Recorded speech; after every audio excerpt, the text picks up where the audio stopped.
Mr. President, I ask unanimous consent that the next statement I'm about to make be placed at a separate part in the record. Without objection. Thank you. Mr. President, this past weekend, I went back to Illinois and visited with two different groups, one on Friday and another on Saturday. They were young African Americans on the south side of Chicago and in my hometown of Springfield. I wanted to sit down with these young people, some just barely high school students, who had been engaged in the protests and demonstration in their hometowns, and ask them what it was about, what it meant to them. I wanted to hear it firsthand. They talked about the killing of George Floyd in Minneapolis and how it changed the conversation about justice in America, and it moved them to stand up and speak up. I'm proud to say that those that I met with have engaged in peaceful demonstrations consistent with American values and our Constitution. I'm proud of them because there were no distractions. They were focused on Black Lives Matter and true justice in America. When we met, I asked questions of some of them. I wanted to know a little bit more about them and their lives and what brought them to this moment. I asked each of them about the conversation. You know, that conversation when young people are called in by their parents and warned about the perils and challenges of being black in America. One young woman remembered her mother cautioning her to always ask for a receipt with every purchase to prove, if ever challenged, that the item had not been shoplifted. Many talked about hairstyles and clothing that they learned to be dangerous in the eyes of some white Americans. They were even warned about the danger of any contact with the police and how their tone of voice and every move had to be carefully considered. Every one of them remember the first time they were called the N-word. That graphic video of the last moments of George Floyd's life when he was pleading, "I can't breathe," and the cold stare of the policeman with his knee on George Floyd's neck, ignoring the pleas for mercy. Those images touched the conscience of America and the world, and these young people were touched by it. They know, and we all know, sadly, that what happened to George Floyd was not an exception. Since 2015, the Washington Post has been following the number of people shot and killed by police. Through 2019, the total number has hovered near 1,000 annually. 94% of the victims were armed. The Post reports, and I quote, "The number of black and unarmed people fatally shot by police has declined since 2015, but whether armed or not, black people are shot and killed at a disproportionately higher rate than white people," end of quote.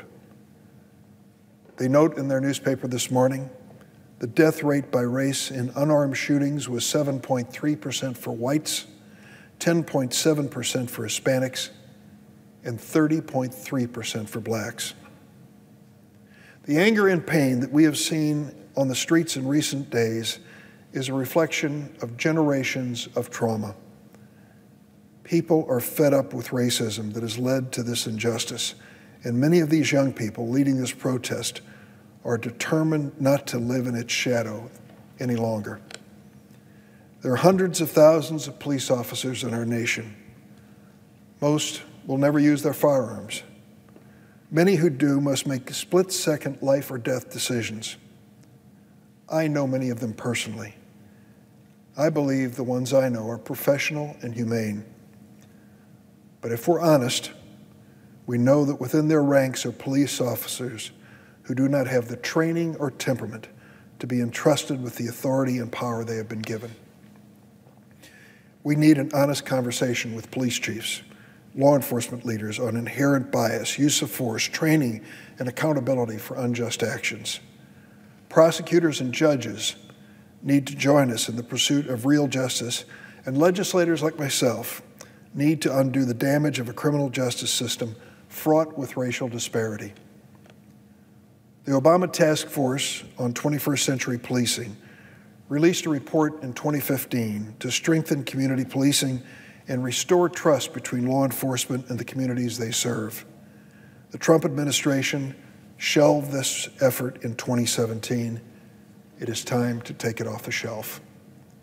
This week, I joined Senators Booker and Harris in co-sponsoring the Justice and Policing Act of 2020, a comprehensive approach to bring accountability to policing, change methods and practices, and build trust. It draws the line on odious police practices and sets goals and standards for recruitment, training, and retraining. But even that is not enough. Justice in America requires more than improving law enforcement.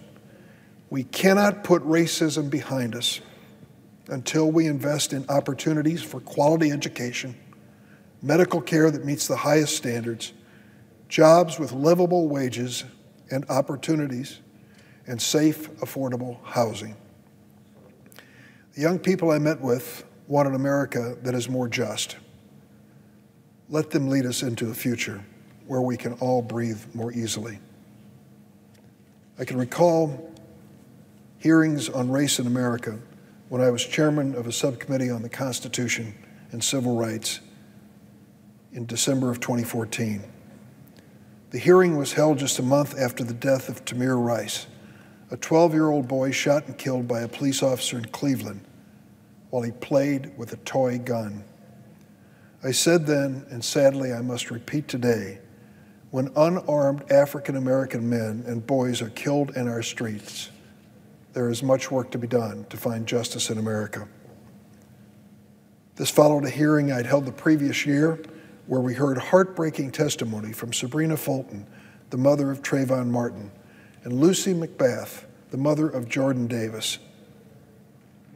Lucy has been elected to the U.S. House of Representatives from Florida since.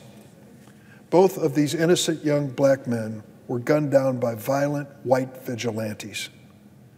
Now, we again grieve the lives of two black men and a black woman, lives cut far too short in incidents of inexplicable, inexcusable violence. Ahmaud Arbery, out for a jog. Breonna Taylor, at home in her bedroom. And George Floyd, on a curbside in Minneapolis. Once again, those gut-wrenching words, "I can't breathe," brings tears to our eyes. How many more names of black men, women, and children will we cry out in protest before things change?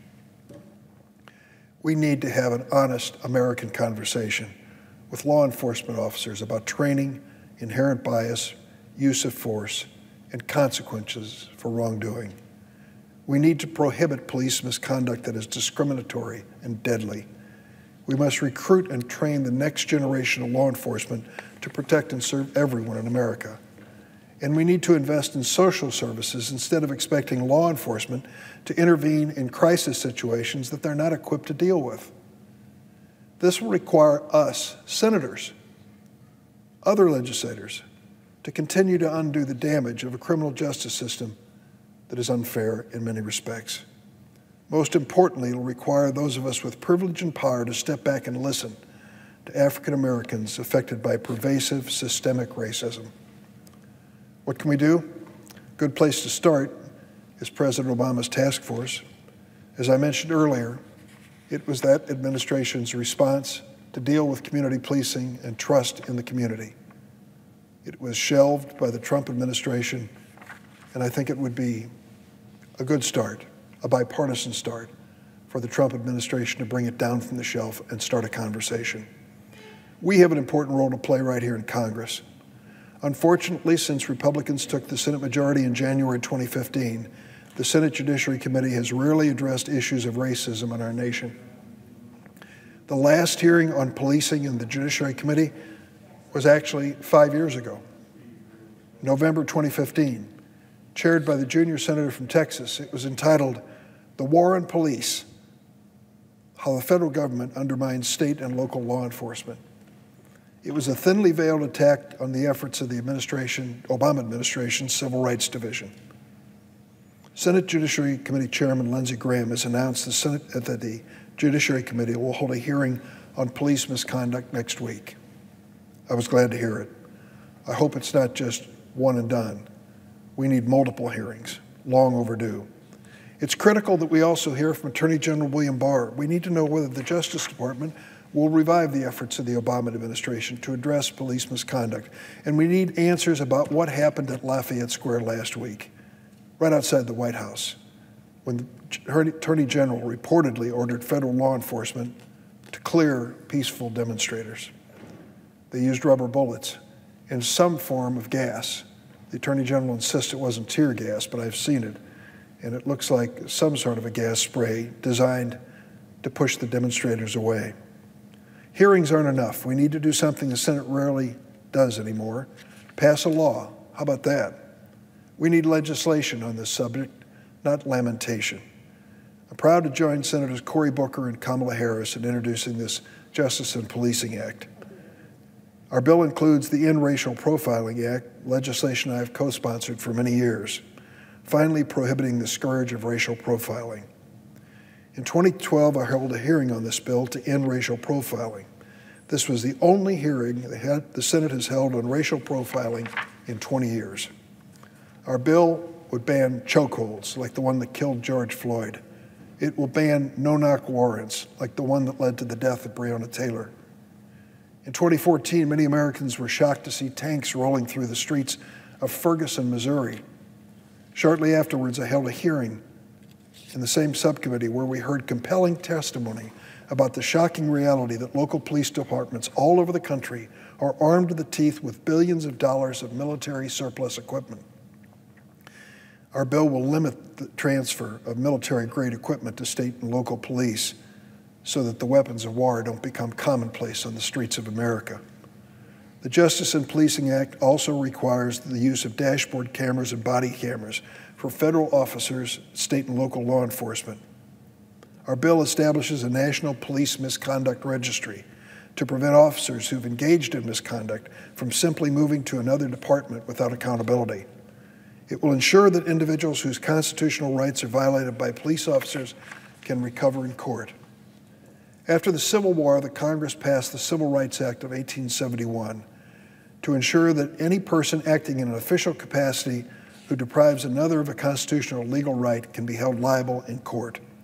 However, judges have strictly limited the use of this statute to recover damages for police misconduct by creating what's known as qualified immunity for police officers. The Justice and Policing Act will end this. This is a doctrine created by judges and never approved by Congress. I call on Senator McConnell to do more than just join in speeches about George Floyd. I call on him to bring the Justice and Policing Act to the floor of the Senate as soon as possible. Wouldn't it be amazing, with all the protestation and all of the statements made by all of the people in the streets, by representatives of this administration from the Department of Justice, who came before our committee today, and each and every one standing up and saying they're concerned about George Floyd, if we in the United States actually considered a bill on the subject, actually considered passing a law on this matter, we owe it not just to the Senate, we owe it to George Floyd, to Breonna Taylor, to Ahmaud Arbery, and all of the black and brown lives that we've lost in these brutal acts of racial injustice. Madam President, I yield the floor.